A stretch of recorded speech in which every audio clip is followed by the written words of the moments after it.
I'm a supporter of green energy and renewables. Who wouldn't be?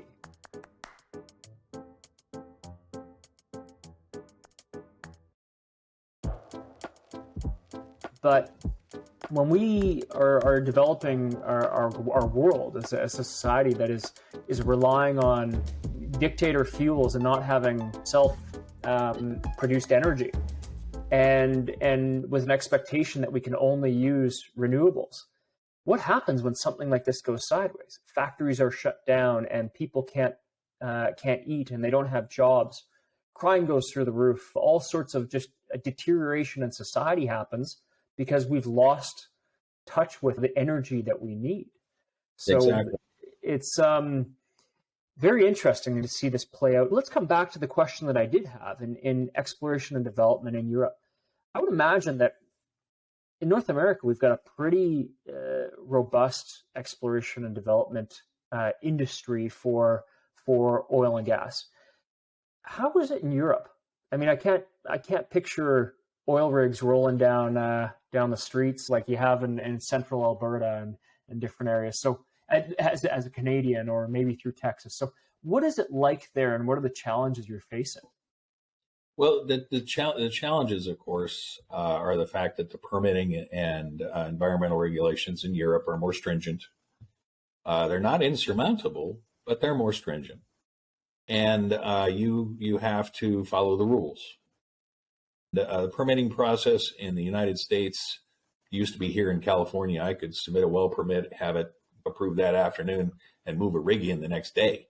Europe, it's not that way. Usually the permitting process takes about 6 months to go through the process. One of the things in Europe is that the local governments, the local communities have to be notified of your plans, and they have to give their input and their feedback. And we had to do this in Poland. I talked about the local community meetings that we had. I actually flew over from California all the way to Uska, which is a small town in Poland, and gave a presentation through a translator to the local populace, just to show them that, we are here. We want to listen to you. We want to address your concerns, and we want to be a good neighbor. And it worked. It worked very well. We never had any protests at any of our well sites in Poland. Interesting. Do you actually have plans, or do you work to counter any of the potential propaganda against oil and gas exploration? As we mentioned earlier on, Gazprom coming in and putting in places. Have you ever had to strategically counter that? Well, yeah. In Poland, we were having a local community meeting, and there were some hecklers in the back that tried to interrupt the presentation. And the helpful part was that one of the locals leaned over and said, "I don't recognize you. Are you from this town?" And the guy who was yelling had to admit, "Well, no, I'm not from this town." And the response was, "Well, then what are you doing here?" And they threw them out. Wow. Yeah. It was very, very gratifying. We plan to engage the local people. We aren't hiding anything. Yeah. You have to convince people that you are not going to damage their environment.